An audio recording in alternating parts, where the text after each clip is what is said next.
A dimly lit room. A candle slowly melts away. Camera pans to a desk, a half-written letter, and a cold cup of tea. Hi, my name is Anna Williams, and this is a story I've carried with me like a shadow for years. A story of love, loss, and the message I never sent. Sometimes silence speaks louder than words. Tonight, I'm breaking that silence. Rewind 5 years back. Imagine a small cafe, snow outside, and two people sharing one hot chocolate with extra marshmallows. That was us. Ethan Cole. He wasn't just my boyfriend. He was the heartbeat of my world. He laughed with his whole body, loved with his whole soul. He wrote me little poems on napkins and left them in my coat pocket. We made plans for a house with a yellow door, a garden where we'd grow tomatoes and sunflowers.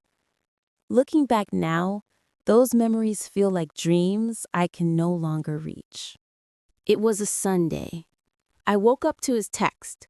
Can't wait to see you, coffee at noon. But I was angry. He hadn't replied to my good night, love. Silly, right? How one little unread text can build a wall in your heart. I wrote a long message. You don't care anymore. You always forget what matters to me. But something stopped me. I didn't send it. I closed the phone and waited for him to walk in through the cafe door, but he never did. My phone rang. Unknown number. A trembling voice said, "Are you Anna Williams? There's been an accident." I dropped the phone. I remember running. I don't know where I ran, only that my world had fallen off the edge of a cliff. It didn't matter that the sky was still blue or that children still played in the park. My sky was gone. At the funeral, his mom held my hands. Her voice was cracked, eyes swollen. He was going to propose to you. The ring is in his drawer. I couldn't breathe. I didn't want the ring anymore.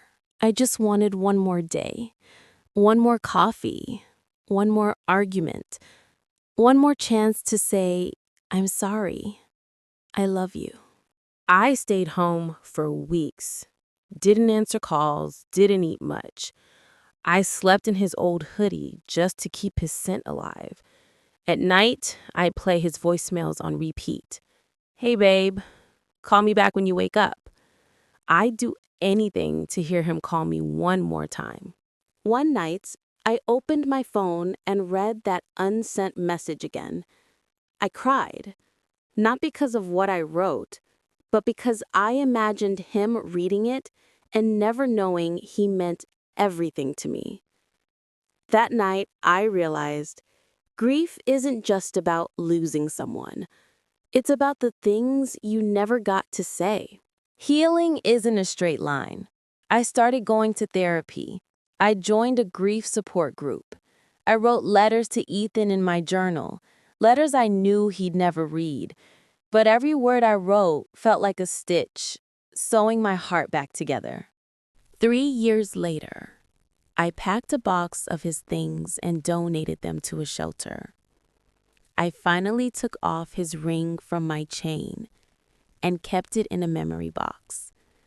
Not as a goodbye, but as a reminder that love never really dies. If you're watching this and you've ever loved and lost, please know grief is not a sign of weakness. It's the echo of love. So don't leave your words unsaid. Say the "I love you," apologize, forgive, because tomorrow is never promised.